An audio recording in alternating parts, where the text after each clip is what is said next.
একটা সময় মাহমুদুল্লাহ ছাড়া বাংলাদেশের কোনো ফিনিশার ছিল না, তবে এখন ফিনিশারদের ছড়াছড়ি। এশিয়া কাপে এই ফিনিশাররাই বাংলাদেশের বড় ভরসা হতে পারে। তেমনই কিছু তরুণ ফিনিশারদের দেখে নিন। প্রথমে আসবে জাকির আলীর নাম। বিশ্বমানের একজন ফিনিশারের যে অভাবটা বাংলাদেশ ক্রিকেটের ছিল, জাকির আলীর মাধ্যমে তা পূরণ হয়েছে। বড় বড় ছক্কা হাঁকানোয় জাকিরের জুড়ি মেলা ভার। অফ স্টাম্পের উপর স্টান্ট নিয়ে লং অন লং অফ দুদিক দিয়ে বলকে সীমানা ছাড়া করতে পারেন জাকির। আদর্শ ফিনিশাররা এভাবেই খেলে।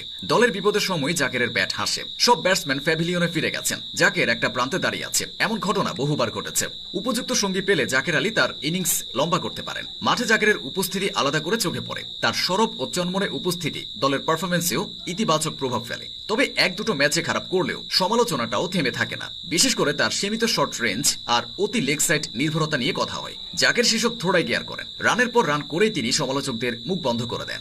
জাকির আলীর সবচেয়ে বড় গুণ হলো তিনি মন্থর পিচেও সাবলীল ব্যাটিং করতে পারেন। ব্যাটিংয়ের পাশাপাশি উইকেট কিপিংও করেন জাকির।